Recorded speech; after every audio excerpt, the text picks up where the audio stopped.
Javier Milei is now just over 100 days into his presidency and also into one of the world's most dramatic economic experiments. Inspired by his free market heroes like Milton Friedman, after whom he's named one of his dogs, Milei has devalued the peso and taken a chainsaw to government spending. And there have been signs of progress for this self-styled anarcho-capitalist. The official peso is closer to its black market value, inflation is down to 13% a month, and voters are supporting Milei for now. But Argentina has been home to countless fall storms for 100 years. The first time I came here to the Casa Rosada was back in the 1990s to interview Carlos Menem, another reforming president who had managed to bring down inflation. He also had magnificent sideburns. That false dawn ended in riots and default in 2001. In this interview, we went through all the challenges Milei faces: inflation, foreign policy, debt, China, as well as his relationships with Donald Trump and Elon Musk.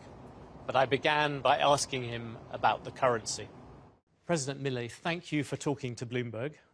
We will find time to discuss plenty of things: inflation, foreign policy, debt, and whether you get to wield your chainsaw. But let's begin with the currency. On the campaign, you talked about taking up dollarization, getting rid of the central bank, exchanging the peso for the dollar.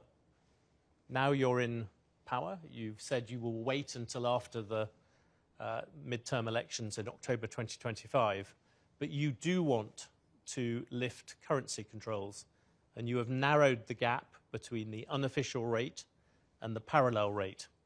So I wondered, will we get a proper free-floating exchange rate this year?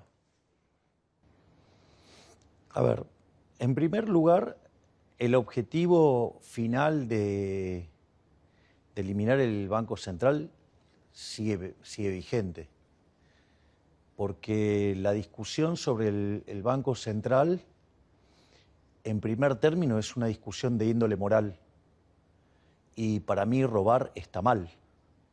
Y lo que hace el Banco Central cuando imprime dinero es una falsificación y una estafa. Por lo tanto, desde ese punto de vista, ese objetivo de largo plazo persiste, ese objetivo no ha cambiado.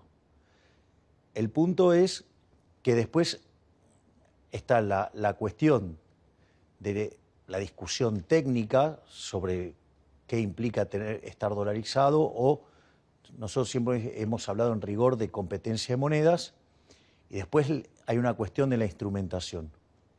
El problema de la instrumentación tiene que ver que nosotros recibimos un Banco Central absolutamente quebrado.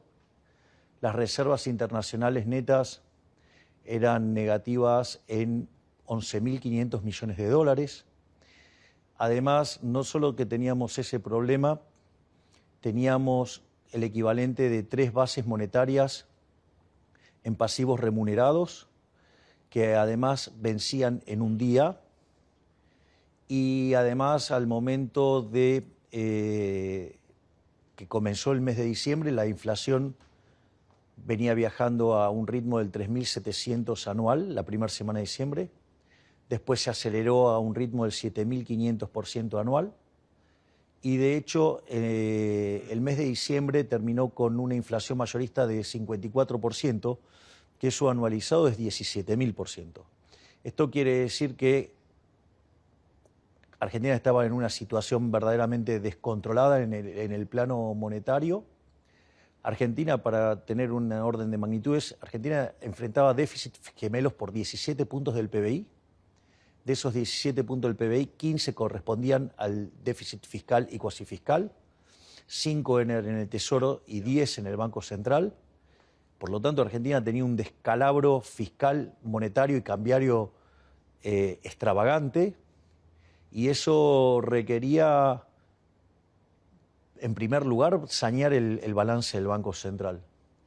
Nosotros teníamos una estrategia para dolarizar, que era básicamente tomar los pasivos del Banco Central, los activos del Banco Central contra el gobierno nacional. De hecho, el máximo acreedor del Estado argentino es el Banco Central. y esos títulos pasarlos a mercado y de esa situación, básicamente después, podernos hacer de dólares vendiendo esos títulos. Y la realidad es que esa estrategia hubiera funcionado a la perfección, porque cuando nosotros llegamos, los títulos argentinos estaban en torno a los 18 dólares y ahora están en torno a los 54 dólares. Por lo tanto, hubiera sido una muy exitosa gestión y hubiéramos podido hacerlo, pero dado la construcción del sistema político argentino, lo intelectualmente deshonestos que son los políticos y los economistas en Argentina, es muy probable que si nosotros hubiéramos hecho esa operación, hubiera sido una operación a precios de mercado, lo cual, digamos, hubiera sido a precios justos, la política seguramente hubiera dicho que ahí había una estafa porque esos títulos que en ese momento valían 18 y ahora valen 54, digamos, entonces seguramente nos hubieran acusado de algún negocio turbio y nos hubieran enviado a la cárcel. Por lo tanto, no es que no era factible hacerlo en los términos técnicos, pero nosotros inferimos que en términos políticos la política iba a jugar sucio y efectivamente es lo que hace. Si usted se fija, a nosotros no es que la política no nos acompaña, la política directamente intenta bloquearnos permanentemente. Por lo tanto, digamos, una maniobra de esas características, yo imagino que la oposición, en su deshonestidad intelectual, digamos, hubiera iniciado algún tipo de juicio político y hoy la historia sería distinta. Entonces, nosotros frente a ese escenario emprendimos un ajuste fiscal sin precedentes en la historia de la humanidad. Básicamente hicimos un ajuste en el Tesoro de 6 puntos del PBI y eso lo logramos en el primer mes de gestión. Y no solo eso, sino que del déficit que teníamos en el Banco Central de 10 puntos del PBI ya lo bajamos a 4. Es decir, que el ajuste que llevamos hecho son 12 puntos del PBI en 3 meses. Esto, digamos, no tiene registro histórico. Eso lo puede chequear con las autoridades del fondo. No existe registro histórico de que se haya hecho algo así. Y eso no solo que evitó la hiperinflación, sino que la inflación viene bajando sistemáticamente. La inflación en diciembre en consumidor fue del 25%, en enero fue 20%, en febrero fue del 13%, y si usted limpia los factores transitorios, ¿no? Como ser la recomposición de tarifas. But Mr. President, I completely agree. You've done a lot to change the fiscal position. But the question I asked you was, are we going to move to a floating rate currency this year? Which that was the precise question. De hecho, a ver, el tipo de cambio usted tiene un tipo de cambio flotante que es el paralelo y es libre, y hoy la brecha con el oficial es el oficial corregido por impuesto país, la brecha es 0. Por lo tanto, o sea, y usted tiene un tipo de cambio libre y ese tipo de cambio libre coincide con el tipo de cambio de mercado. Y lo que nosotros hacemos todos los días es levantar restricciones en el mercado de cambios, y de hecho nosotros vamos camino a cuando nosotros terminemos de limpiar el balance del Banco Central y que ya no existan más pasivos remunerados y hayamos terminado con la reforma financiera, esto es muy importante, nosotros vamos a estar enviando una ley que prohíbe la emisión monetaria. Y en caso que se emita dinero, irían preso el presidente del Banco Central, el directorio del Banco Central, el presidente de la Nación, el ministro de Economía, los diputados y los senadores que aprueben presupuestos con déficit. Y para que usted, digamos, entonces la cantidad de dinero no varíe, usted tiene que tener 3 condiciones. Tiene que frenar los 3 mecanismos de emisión. Una es frenar la emisión por sector externo. Usted no compra más dólares, es decir, el tipo de cambio va a ser flexible. El segundo elemento es no tiene que financiar el déficit fiscal, usted tiene que tener en equilibrio las cuentas públicas. Y el tercer elemento, usted tiene que tener un sistema anticorrida para que no haya redescuentos, para que de esa manera, entonces por eso antes hay que hacer la reforma del sistema financiero, que es lo que estamos trabajando. Fíjese que en ese contexto, no solo que el tipo de cambio es flexible, sino que además la cantidad de dinero no varía nunca. Y en la medida que la economía se recupere y crezca y aumente la demanda de dinero, lo que va a pasar es que como la cantidad de pesos va a estar dado, se va a dar endógenamente un proceso de dolarización, digamos, de la propia monetización que hagan los individuos de la economía. And I know that you are doing this thing with the floating exchange rate, where you've been deprecating or depreciating the official rate by 2% each month. And the IMF and various people have said, you know, you must speed up, you must go quicker. Will you proceed? I know you are doing these other things, but will you speed up that rate of depreciation? No porque no tiene ningún sentido. No tiene ningún sentido hacer eso. Y eso también lo dicen algunos economistas locales y están absolutamente equivocados. La primera pregunta es, ¿por qué yo tengo que hacer saltar el tipo de cambio hoy si el tipo de cambio libre paralelo coincide con el oficial? Entonces, ¿qué tipo de estupidez es esa de que tengo que hacer saltar el tipo de cambio cuando en realidad el tipo de cambio está alineado con el de mercado? O sea, primer cosa, digamos que deberían ser más respetuosos de las decisiones de los individuos y no ser tan arrogantes. O sea, como dice Hayek, la fatal arrogancia. Porque detrás de esto hay un problema de fatal arrogancia, que es creer saber cuál es el tipo de cambio real de equilibrio. Porque en el fondo esa es I think Hayek was a fan of floating exchange rates. He believed in letting things free, and you are not doing that at the moment. Bueno, él lo que propone es la competencia de monedas. Es cierto que no, a ver, no es totalmente libre, nosotros vamos camino a eso. Nosotros nos encontramos con una montaña de regulaciones y todos los días sacamos un montón de regulaciones. Todos los días hay una regulación menos. Pero eso, lo otro que es importante es que además la curva de futuros del dólar está mapeada con la política monetaria que propone el Banco Central. Entonces la pregunta es, ¿por qué tengo que modificar la política cambiaria si, tanto el tipo de cambio presente como el tipo de cambio futuro están alineados con la política monetaria del Banco Central? Me parece que a los economistas no les cuesta salir de ciertos modelos mentales que traen en la cabeza y, bueno, es como decimos nosotros, no la ven. So I think I can read from that it's unlikely to go to what outsiders would see as a fully floating rate till maybe next year or after that. En cuanto nosotros terminemos de limpiar el balance del Banco Central y terminemos la reforma financiera, automáticamente vamos a un tipo de cambio totalmente libre. Lo que pasa es que cuando usted lo hace por mecanismos de mercado, eso va a estar decidido por los individuos que quieran hacerse de los instrumentos con los cuales usted va haciendo las modificaciones. Por lo tanto, no se puede definir el tiempo, porque si usted define el tiempo es porque entonces está haciéndolo por la fuerza. Y esto, como depende de la voluntad de los individuos, yo necesito, que los individuos vayan mutando sus portafolios hacia una nueva estructura que me permita que el Banco Central deje de tener pasivos remunerados. Entonces, eso no se puede saber si uno no, salvo que lo vaya a hacer por la fuerza.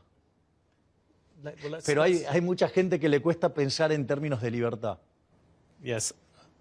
On subject of freedom, you came in, you talked about taking a chainsaw to the bloated Argentine state. And as you've already said, you managed to achieve these fiscal surpluses in January and February. That's well done. And you did that in part by changing the pensions and things like that.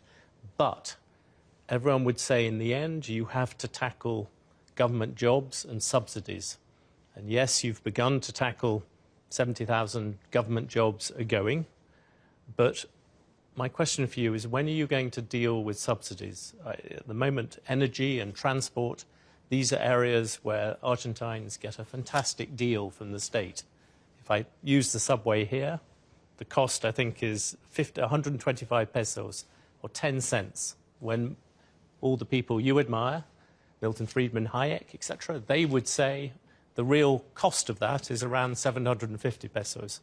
So when are you going to change the subsidy system so that people pay what they're supposed to? A ver, esto hay cuando usted trabaja este tipo de servicios regulados, hay un elemento fundamental que es cuando usted hace la recalibración de tarifas. Usted la recalibra. Tradicionalmente, muchos analistas de manera torpe recalibraban la ecuación económica financiera del contrato consistente con la base de capital, básicamente cargando todo el precio al inicio.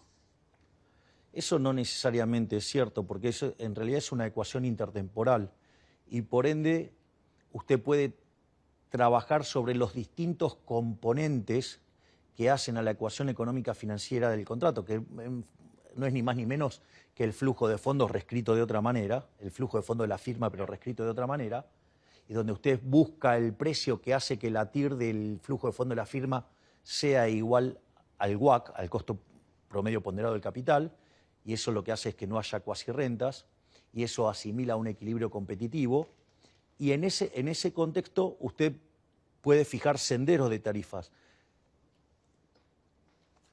Una de las cosas importantes es, usted lo puede hacer todo de corto o lo puede repartir en el tiempo.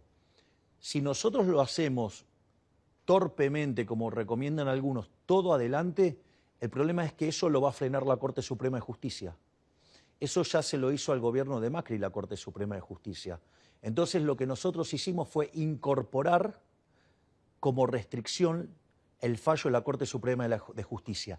Y de esa manera, entonces nosotros terminamos recomponiendo la ecuación económica financiera del contrato en 3 años. ¿Y qué es lo que usted está viendo? De hecho, usted está viendo que hay subas en las tarifas, pero esas tarifas tienen distintos componentes. Y dentro de los componentes está incluido el salario. ¿Por qué? Porque cuando Argentina pegue la vuelta y empiece a recuperar el salario, entonces usted va a poder recomponer mucho más fácilmente las tarifas sin que sea un problema para los individuos pagarlas, porque usted también puede dar tarifa, pero si no lo acompaña la demanda, porque no la puede pagar, usted tiene un problema muchísimo más grande ahora. Entonces, sí lo vamos a hacer, pero lo vamos a hacer de un modo que la Corte Suprema no lo frene. Es decir, entonces es hacerlo en 3 años. It's quite interesting you bring up the Supreme Court. When I've spoken to people here, they say your biggest obstacle at the moment is politics. Because, as you said, the Congress is not controlled by you. You only have 14% of the seats in Congress. I remember coming here to interview Senor Menem. Carlos Menem had a majority in Congress. He could push through reforms. And you failed to get your omnibus bill through the first time. And now you are talking to the governors about a plan to reduce the state spending from 37% of GDP to 22%. That would be a very big deal. And there are 23 governors in Argentina and the mayor of Buenos Aires. So my simple question to you, how many have said that they will sign the deal with you on May the 25th? Because that seems a crucial part of what you want to achieve now. A ver, eso hay que separar los problemas de corto plazo de los problemas de largo plazo. Los problemas que hacen a la coyuntura y las cuestiones que son de índole estructural. Tanto el decreto de necesidad y urgencia, que todavía sigue vigente, como lo que tiene que ver con la ley bases, que la estamos reformulando y la estamos volviendo a enviar al Congreso, y lo que tiene que ver con el Pacto de Mayo, son instrumentos que hacen a la dinámica de largo plazo. Por lo tanto, salgan o no salgan, no afectan la dinámica de corto. La dinámica de corto está dominada por el ajuste fiscal, el saneamiento del Banco Central, la liberalización del mercado de cambios, la reforma financiera, que la podemos hacer desde el Banco Central, y ese conjunto de elementos que bajen la inflación y que permitan que la actividad empiece a recuperarse. De hecho, hoy, digamos, existen indicadores que muestran que la actividad en el sector agropecuario, en el sector de petróleo y gas, en el sector de minería, la economía está recuperándose fuertemente. Es decir, hay indicadores de que Argentina podría hacer un rebote muy fuerte. Si eso además permite recomponer la demanda de dinero y bajar más rápido lo que tiene que ver con los pasivos remunerados, más cerca está la apertura del cepo. Y eso lo que va a permitir es que la economía acelere mucho más la tasa de expansión. Y como Argentina es una economía que está muy descapitalizada después de 20 años de populismo salvaje, quiere decir que nosotros podemos lograr crecimiento genuino aún sin hacer las reformas.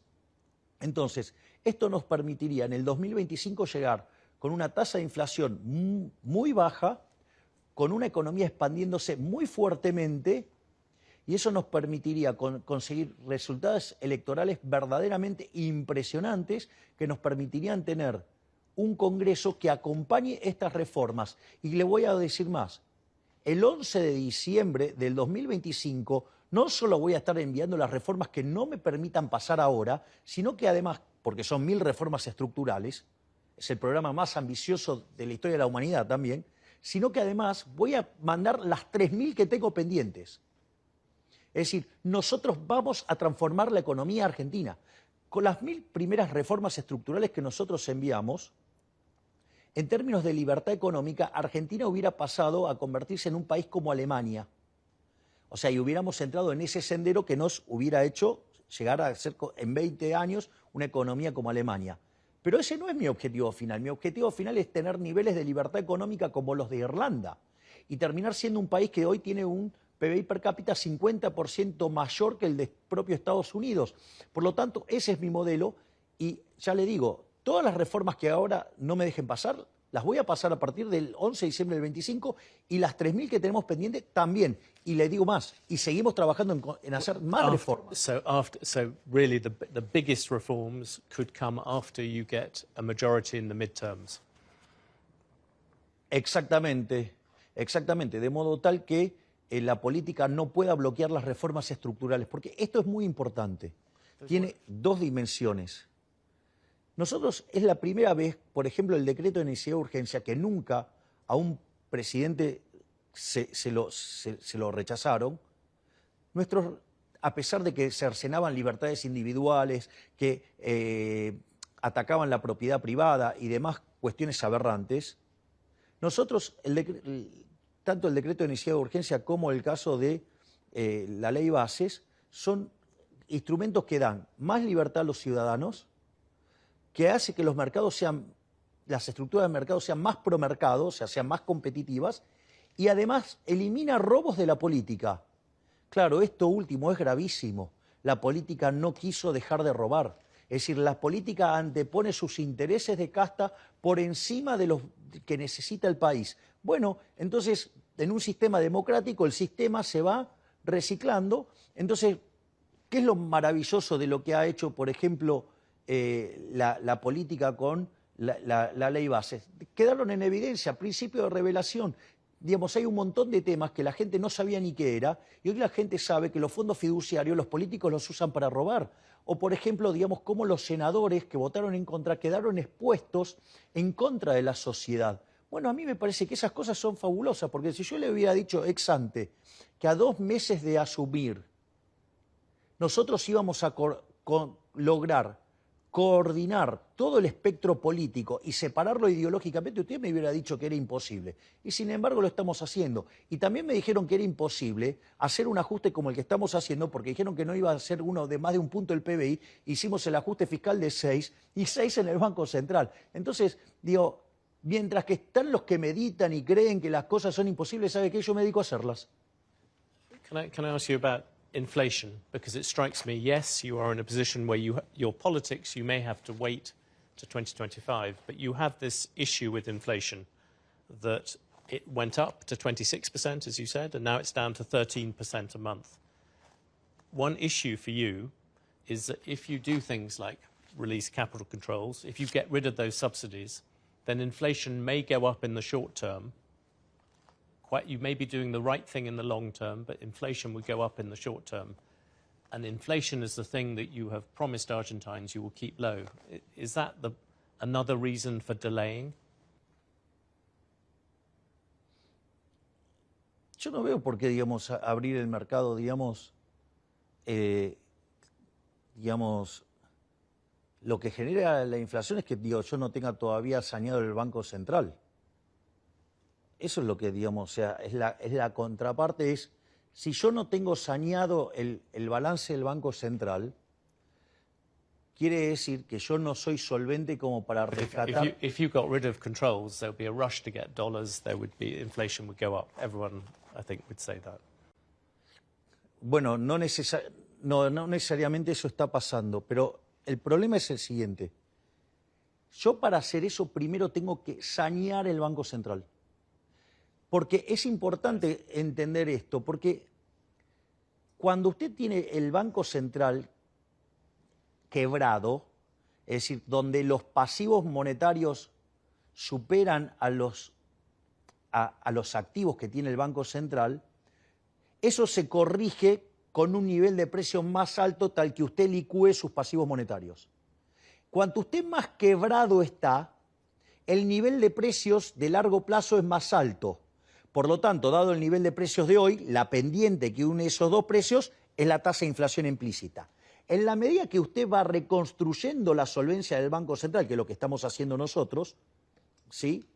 Porque fíjese que la base monetaria no ha variado prácticamente desde que nosotros asumimos, sin embargo, a pesar de los puts que dejó el gobierno anterior, a pesar de los pasivos remunerados y a pesar de haber comprado cerca de 12.000 millones de dólares, lo que hemos esterilizado vía BOPREAL y vía lo que tiene que ver con el superávit fiscal, o sea, por la vía fiscal, hizo que la base monetaria no cambiara. Entonces, ¿qué pasa? Nosotros estamos saneando el balance del Banco Central y cuanto saneamos el Banco Central, el nivel de precios de largo plazo se va achicando, porque le estamos achicando la escala nominal a la economía. Y por ende esa pendiente se reduce y por ende la tasa de inflación baja. Entonces, por eso, digamos, es importantísimo sanear el balance del Banco Central para que no exista esa presión.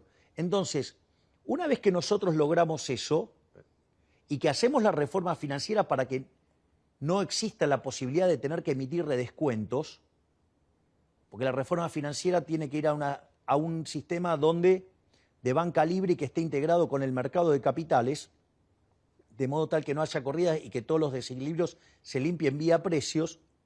En ese contexto, si usted además tiene las cuentas públicas en orden y por ende no va a usar el Banco Central para financiar el déficit y además va a dejar el tipo de cambio libre, digo, pero usted, digamos, o sea, para hacer eso tiene que limpiar el balance del Banco Central. Es decir, eso es por lo cual hay que limpiarlo. Una vez que nosotros hacemos eso, aparece la ley antiemisión, que además tiene una característica muy importante y es el hecho de que va a ser tratado como si fuera un delito de lesa humanidad. Es un delito imprescriptible. Entonces, cuando, por ejemplo, puede ser que cuando nosotros nos vayamos del gobierno venga alguien y lo quiera modificar. ¿Sí? Bueno, que lo haga. Pero puede ser que después vuelva alguien y los meta preso por hacer eso. But these might all be very admirable reforms, but at the moment, if you are an Argentine living here at the moment, there is short-term pain in the same way as there was with Margaret Thatcher, with all the people who you admire. And I just looked at the statistics. They're quite frightening. The average salary in Argentina is at its lowest level since 2003. 57% of Argentines live in poverty. Consumer spending dropped 23% in February. So far, the interesting thing is your support has stayed high at 50%. But do you accept that there is a time limit on how much pain Argentines can take to take these reforms? A ver, lo primero es que desde nuestro punto de vista ha habido un cambio cultural en Argentina y que la mayor parte de los argentinos entendieron que la solución no es el populismo. Es decir, hoy los salarios son miserables no por culpa nuestra.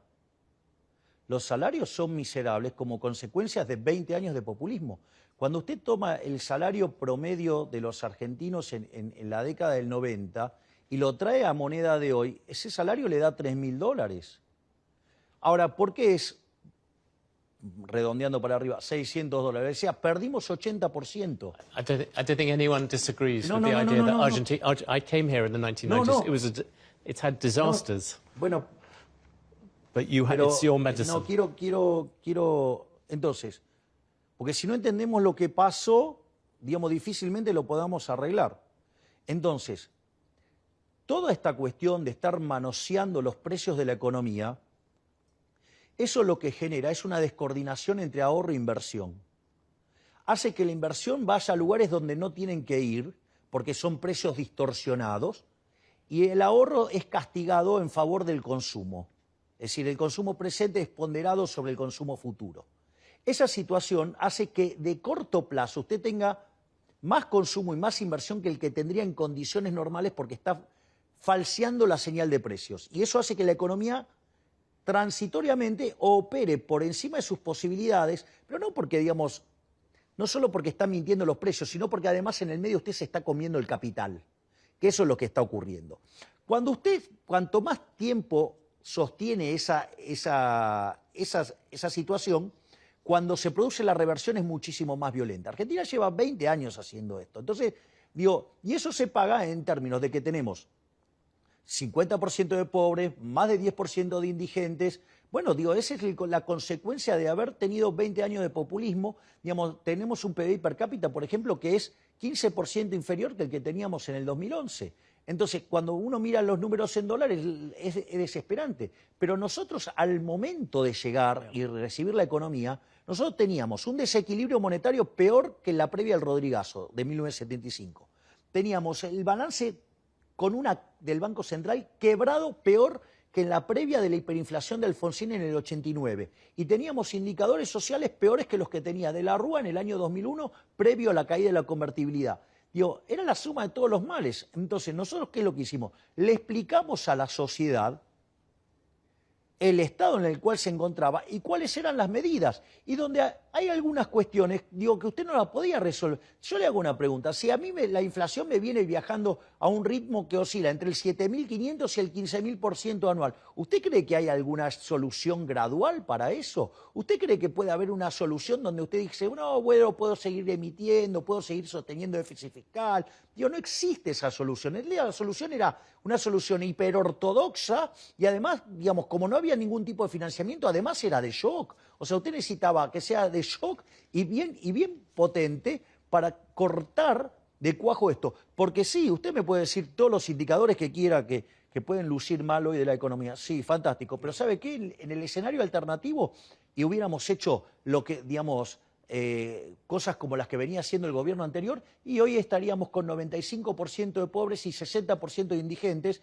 y esto sería un verdadero, digamos, calvario. Sería imposible vivir en la tierra. Bueno, entonces, digo, ese es el mundo con el que nos enfrentamos. Lo que pasa es que muchos caen en lo que se llama, en lo que se dice la paradoja, la falacia del nirvana. Es decir, compara contra un mundo que no existe. Entonces, lo que hemos hecho nosotros es decirle la verdad a la gente.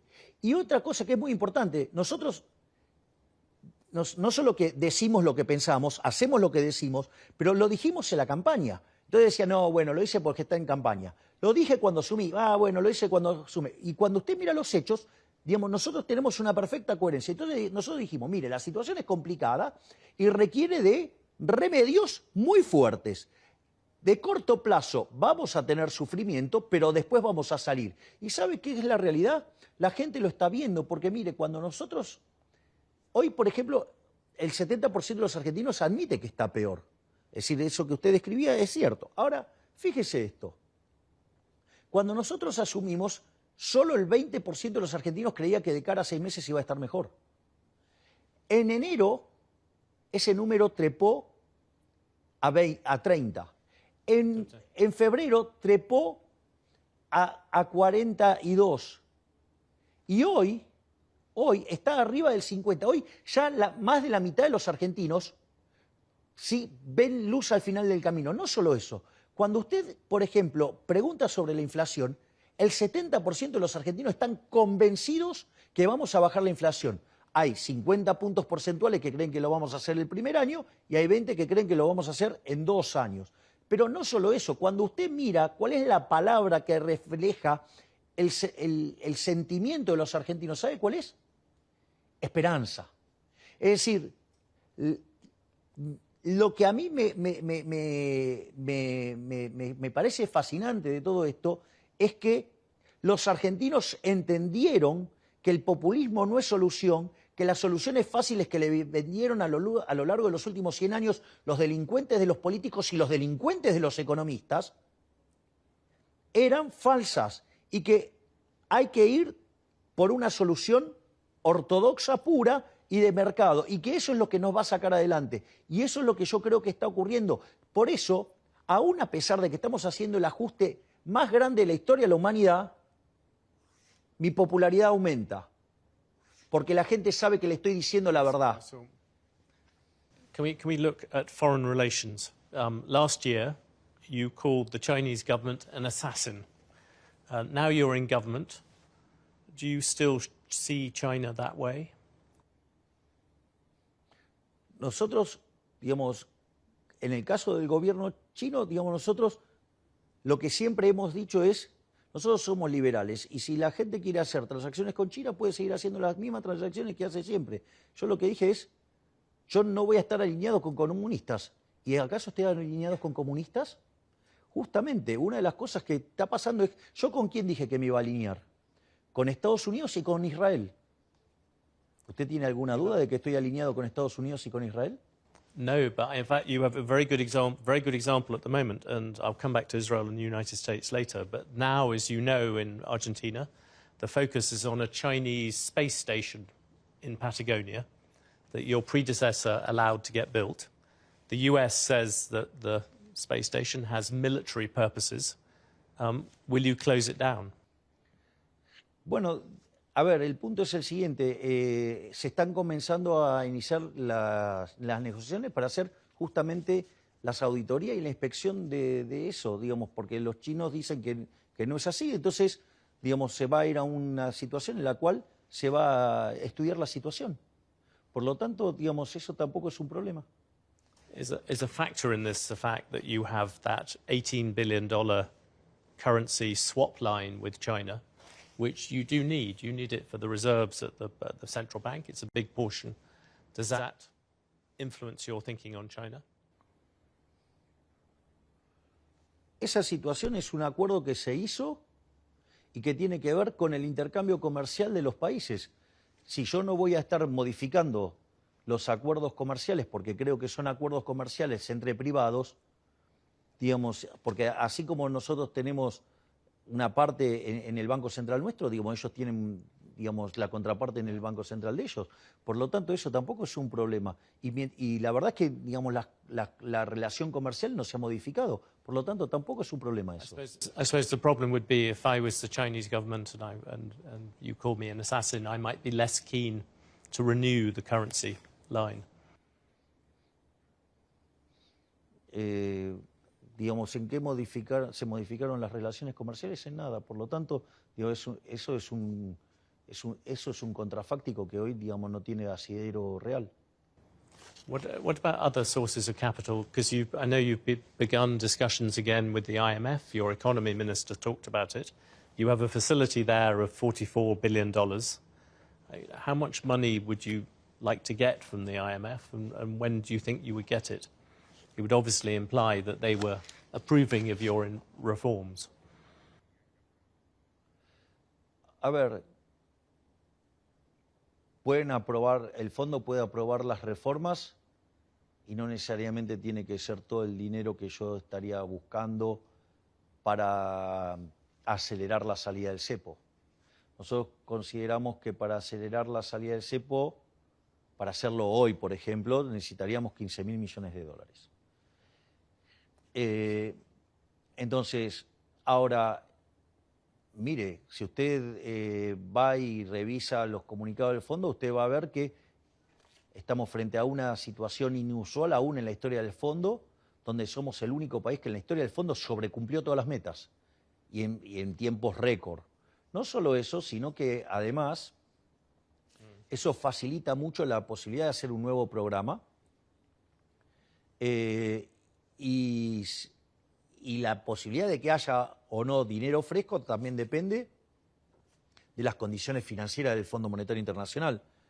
Entonces, nosotros estamos explorando distintas vías, porque una de las cosas que puede hacer es que el fondo trabaje como auditor, que aporte una parte de esos fondos, y otros fondos podrían venir de otros países con los que Argentina tiene comercio fluido, y otra parte podría venir de fondos de inversión. Por ejemplo, para hacerlo fácil, 5.000, 5.000, 5.000. Are there some, you've talked before about private investment funds coming in and backing Argentina. Can you give us any names of funds which are out there that want to come here? Digamos, se conocerán en el momento que tengan que estar, porque, digo, ¿qué sentido tiene hoy si, digamos, si la opción de diferir tiene valor? On the subject of foreign investors, you have Elon Musk as one of your great supporters. Is he going to come and invest in Argentina? Bueno, de hecho, Starlink está entrando en Argentina ya.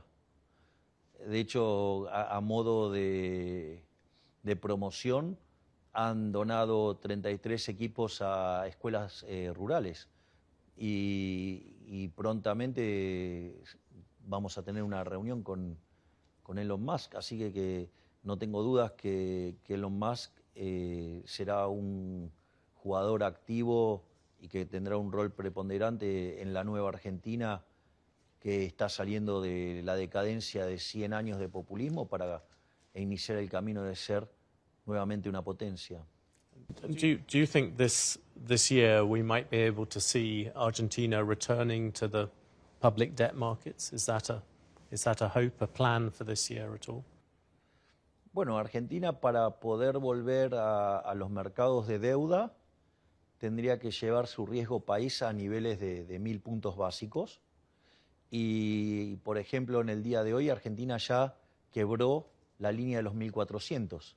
Es decir, nosotros asumimos con un riesgo país en torno a 2.900 y hoy ya el riesgo país está en la franja de los 1.300. Así es que si nosotros seguimos aferrados a esta dura política fiscal, lo vamos a lograr, y le explico por qué.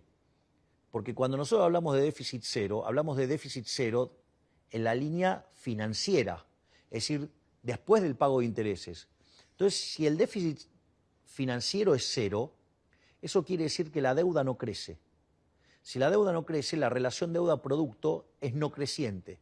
Por lo tanto, usted es solvente. Bajo esa circunstancia, que es una circunstancia muy dura de solvencia fiscal, quiere decir que usted puede repagar la deuda. Y si usted puede repagar la deuda, entonces el precio de los bonos sube. Por eso han subido del modo que han subido. Pasaron de 18 a 54 dólares, se multiplicaron por 3. ¿A usted le parece poca esa ganancia?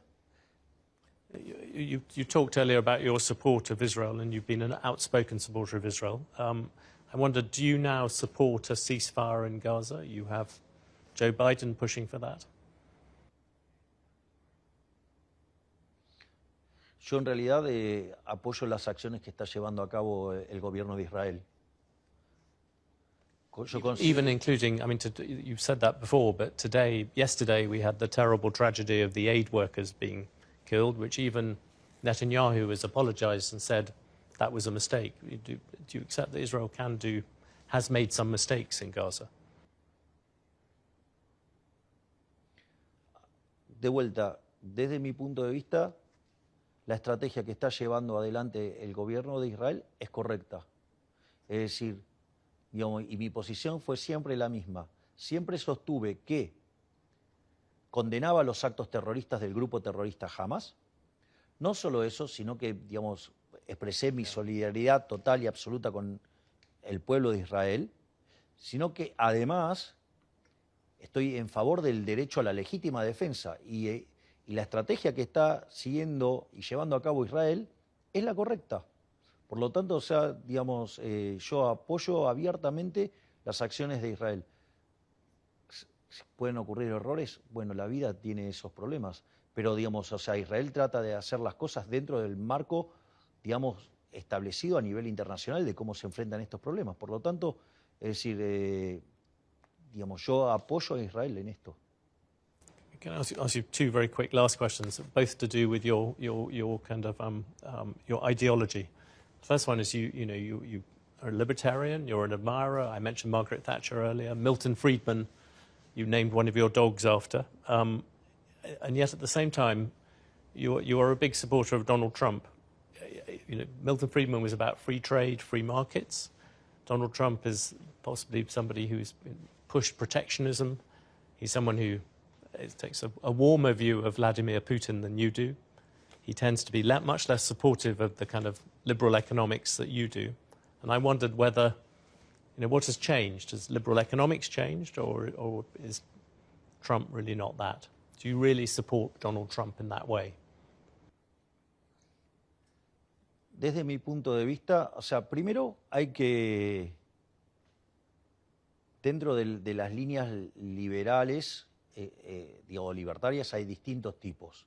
Usted tiene los clásicos, los minarquistas y los anarquistas.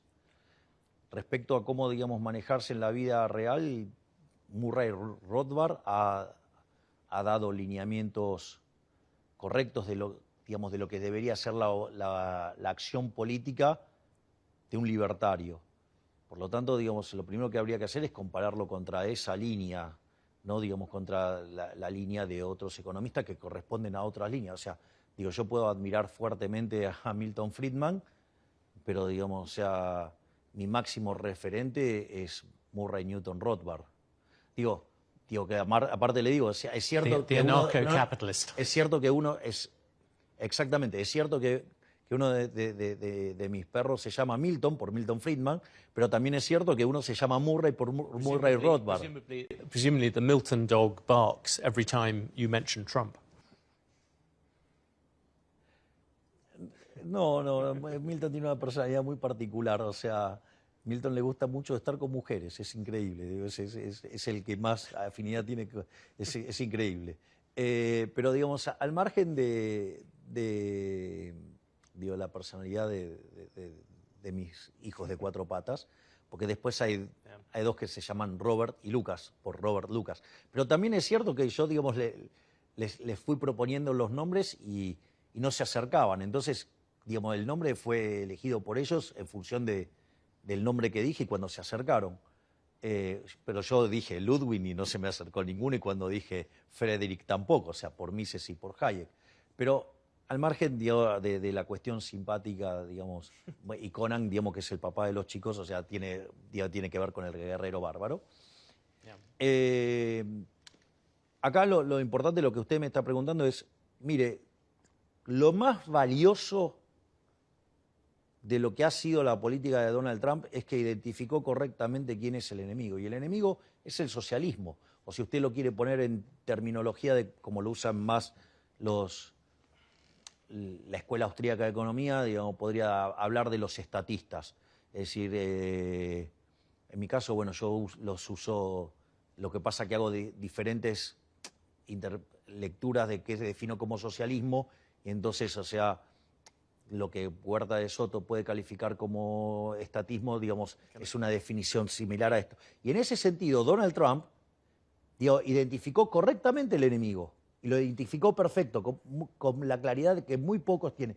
Y lo que tiene que ver con el comercio, el problema es que se hace una evaluación de las medidas tomadas por Trump sin tener en cuenta de dónde viene el mundo, de todo lo que fue la discusión de los desequilibrios globales que derivaron en la crisis subprime, de los problemas que tuvo en el diseño de la política monetaria de Estados Unidos como consecuencia de que China, no quería liberar el tipo de cambio, y cómo en ese contexto, para corregir los desequilibrios globales, una de las cosas que tenía que hacer China era liberar el tipo de cambio. Y como China no quiso hacer eso, la respuesta de Trump fue poner barreras comerciales. Entonces, esto es lo que tiene que ver con la economía. Si usted, básica, y la política, si usted, usted puede, hacer todo lo pro comercio que quiera, pero si del otro lado no le juegan con las reglas del libre comercio, entonces usted le dice, bueno, puede pasar si usted quiere jugar con las reglas del capitalismo y la del país grande, libera el tipo de cambio. Si no lo quiere hacer, bueno, entonces, usted toma una respuesta, pero usted no puede hacer la evaluación de la política en el vacío, porque eso, digamos, eso no es no entender la lógica de la política económica. Esto es como, digamos, o sea, digamos, que vengan los anarcocapitalistas y empiecen a hacer recomendaciones de política económica que cuando usted la contempla en las restricciones del mundo real, digamos, termina siendo un disfrazado sin carnaval. Bueno, eso, digamos, medir a Trump su política comercial, por eso, digamos, es un error, porque en realidad es la respuesta. ¿O acaso usted cree que, digamos, Estados Unidos tiene que perder la posibilidad de tener política monetaria porque China decide, digamos, tener tipo de cambio fijo? ¿De dónde salió eso? ¿Usted le recomendaría al presidente de Estados Unidos que deje de tener política monetaria? Yo no creo. Can I ask you one very last question? It's a simple yes/no question. You've now been president for 100 days. You appear to be enjoying it, but it is pretty evident that you're not going to get everything done quickly. So I suppose my question, you've talked about the elections next year. My simple question is, do you want to get re-elected? Do you want to serve another term as president? Yes or no? Eso depende de si los resultados son favorables. O sea, en la medida que los resultados nos acompañen, va a haber posibilidad de hacer algo así, y si no, digo, será la decisión de la gente. Eso, digamos, está en la decisión de la gente. Lo que yo le digo es que si hoy fuera, cuando se presentan en las encuestas, para hoy, si hoy hubiera un balotaje, hoy ganaríamos 58 o 42, o sea, hoy ganaríamos por 16 puntos. Le voy a decir más.